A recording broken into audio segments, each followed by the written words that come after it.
बिस्मिल्लाहिर्रहमानिर्रहीम। नाज़रीन व सामईन, हज़रत इमाम हुसैन अलैहिस्सलाम का सबसे बड़ा दुश्मन यजीद लईन, मगर आखिर में मजबूर होकर उसे भी दरबार में कहना पड़ा, खुदा लानत करे इब्ने ज़ियाद पर जिसने हुसैन को कत्ल किया। नाज़रीन, यजीद ने ऐसा क्यों कहा? क्या वो अपने किए पर शर्मिंदा था?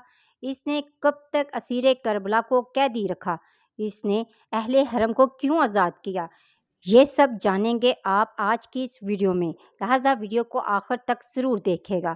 नाज़रीन, एक दिन यजीद लईन अपने दरबार में ये कहने पर मजबूर हुआ कि खुदा लानत करे इब्ने ज़ियाद पर, इसने हुसैन को कत्ल कर दिया। मैंने तो कभी नहीं कहा था। और एक दिन वो था कि दरबार में फ़ख्र से कह रहा था, काश मेरे वो बुज़ुर्ग ज़िंदा होते जो बदर में मारे गए थे, तो मुझे दुआएं देते कि यजीद, खुदा तेरा भला करे कि तूने हमारा बदला ले लिया। शराब पीता जाता, इमाम हुसैन अलैहिस्सलाम के सर मुबारक से बेअदबी भी करता जाता, हाथ में एक छड़ी जो दंदाने मुबारक को लगा रहा था। ज़रा तहारत की बुलंदी मुलाहजा फरमाए। इसी दरबार में कत्ल हुसैन का इल्ज़ाम इब्ने ज़ियाद के सर थोपने पर मजबूर हो गया।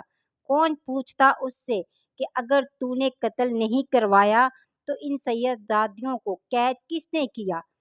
बगैर चादरों के इनको बाजारों और दरबारों में कौन लाया? जो रसूल ज़ादियाँ थी, नबी की आल थी, इनसे जो दरबार और कैद खाने में वाक़ियात हुए वो सब इसके हुक्म से हुए। कुछ लोग उसके सिर्फ इस कहने पर ये कह देते हैं वो तो बेकसूर था, वो तो कह रहा था मैंने हुसैन को कत्ल नहीं करवाया। वो कभी भी अहले बैत को रिहा ना करता, मगर ये मजबूर हो गया। उसे ये पता ना था कि जो उससे पहले खलीफा रसूल समझते थे वो भी अब उसको शैतान समझने लगे हैं। हालत ये हो गई थी कि दमिश्क में बैठी हुई औरतों तक जब ये खबरें पहुंची कि ये जो कैदी होकर बीबियां आई हैं ये तो फातिमा की बेटियां हैं, तो एक हुजान बर्पा हो गया। उनके मर्द जो घरों में आते थे तो वो उनसे कहती थी, अरे बगैर तो तुमने अपनी माँ, बहनों और बेटियों को घरों में बिठा रखा है और तुम्हारे रसूल की नवासियाँ बाजारों में फिराई जा रही हैं।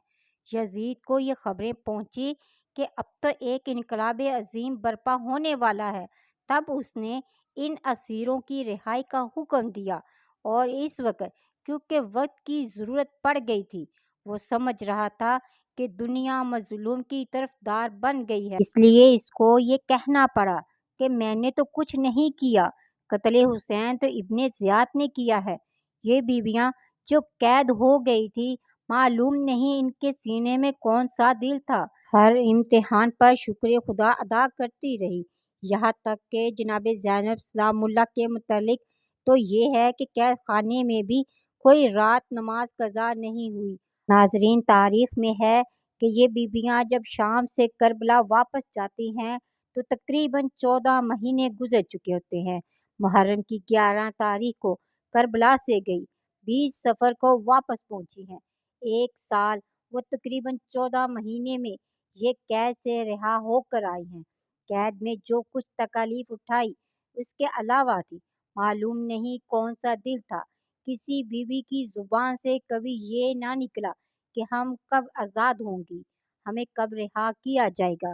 दूसरी जानिब यजीद लईन जो हर वक्त ये सोचता रहता कि कौन से तरीके से इन बीबियों को रूहानी सदमात पहुँचाऊँ ताकि घुल घुल कर ये यहीं मर जाएं। एक दिन उसके दिल में ख्याल आया, वो अपने घर गया, शाम का वक्त था।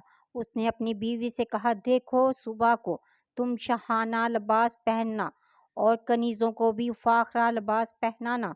बीवी ने पूछा कि कल कोई ईद है? उसने कहा, कुछ कैदियों को मैं भेजूंगा, तुम्हारे सामने पेश होंगे ताकि इनको अपनी हालत देखकर और तुम्हारी हालत देखकर रंज हो। यजीद की बीवी को लगा शायद कोई दूसरे कैदी आए हैं। सुबह हुई, हुक्म हुआ यजीद लईन का कि उस दरवाजे में हुसैन अलैहिस्सलाम का सर लटका दिया जाए और फिर कैदियों को लाया जाए। एक सिपाही ने आकर कहा इमाम ज़ैनुल आबिदीन से, तुम यहाँ रहोगे और ये जितने कैदी हैं یہ سب حرم سرائے یزید لعین میں پیش ہوں گے۔ اب ذرا دلوں پر ہاتھ رکھ کر سوچے کہ بیویوں پر کیا کچھ گزر گئی ہوگی۔ جناب زینب سلام اللہ اٹھی اور امام زین العابدین علیہ السلام کے ساتھ لپٹ گئی اور فرماتی ہیں، بیٹا میں کبھی نہ جاؤں گی، میں ہرگز نہ جاؤں گی۔ امام زین العابدین نے فرمایا، پھوپھی جان ہم قیدی ہیں، دربار میں اس نے ہمیں پیش کیا ہے، اب اگر وہ حرم سرا میں بلا رہا ہے تو چلی جائیے، ہمیں بد دعا نہیں کرنا۔ بابا حسین آخری وصیت میں فرما گئے تھے اور آپ کو یاد ہوگا، بہن جلال میں نہ آنا اور بد دعا نہ کرنا ورنہ میری محنتیں ختم ہو جائیں گی۔ جناب زینب سلام اللہ مجبور ہو کر زندان سے نکلی۔ صبح کا وقت تھا، کچھ دن چڑھا ہوا تھا، بیویاں ساتھ تھی۔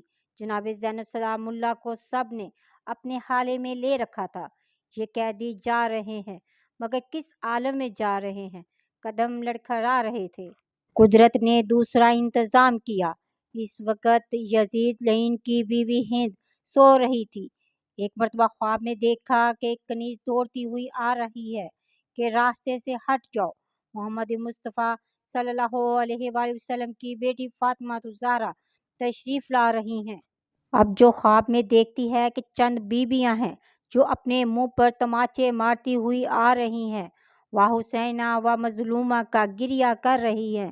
جس وقت اس کے قریب آئیں، اسے پہچان لیا، یہ کھڑی ہو گئی، سلام کیا اور پوچھا، میری شہزادی آپ یہاں کیسے آئی؟